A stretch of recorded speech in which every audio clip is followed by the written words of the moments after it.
دوزخ کے اندر جائے گا۔ وہ کہاں جائے گا؟ دوزخ میں جائے گا۔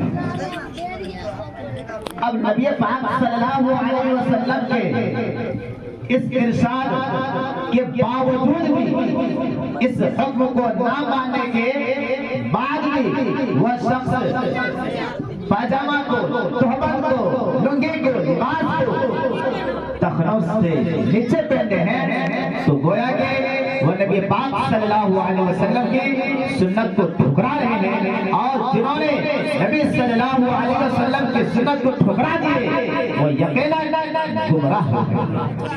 وہ کیا ہو گئے؟ گمراہ ہو گئے۔ اس لیے اے مسلمانوں، اے نوجوانوں، میں آپ سے کہتا ہوں اور عرض کرتا ہوں کہ ہم اور آپ نبی پاک صلی اللہ علیہ وسلم کی بات کو مانیں، اور جب ہم ان کی بات کو مانیں گے، قرآن کریم میں کہتے ہیں فَاتَّبِعُونِي يُحْبِبْكُمُ اللَّهُ، اللہ تبارک و تعالیٰ خود فرماتے ہیں اے نبی آپ اپنی امت سے کہہ دیجئے اگر تم کامیاب ہونے کے لیے چاہتے ہو تو چال میری چلو۔ چال کس کی چلو؟ میری چلو۔ تو یہ بھی ایک اس کی چال ہے، یہ بھی اس کی ایک سنت کا طریقہ، سنت ہے اور طریقہ ہے زندگی گزر اور بسر کرنے کا طریقہ ہے کہ ٹخنوں سے نیچے پاجامہ، تہبند، کوئی بھی لباس نہ پہنے اور ٹخنوں سے اوپر ہی پہنے۔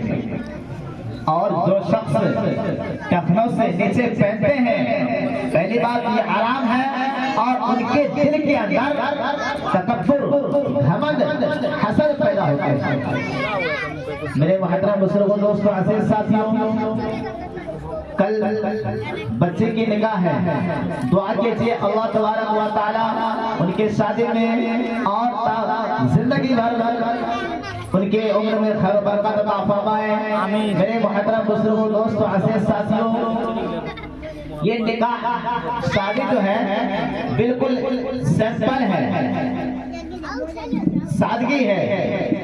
اللہ کے رسول پاک صلی اللہ علیہ وسلم ارشاد فرماتے ہیں جس شادی میں جتنی کم خرچ ہے اس شادی میں اتنا ہی زیادہ برکت ہے۔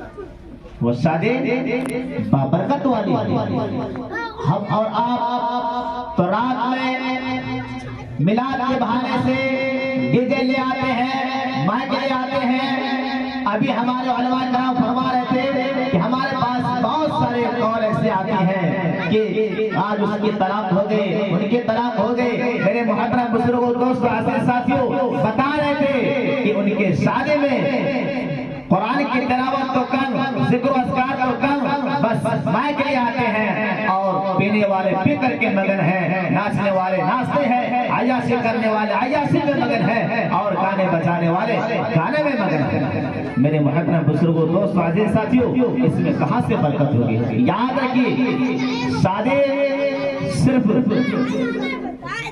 شادی کے اندر 6 طریقہ ہے، اور ان کے بعد 7واں جو ہے وہ بے فضول ہے، نبی صلی اللہ علیہ وسلم کے سنت کے خلاف، ان کے سنت کے خلاف ہے۔ اب یہ چیز جو ہے یہ ہے کیا چیز؟ 2 فرض ہے۔ 2 کیا ہے؟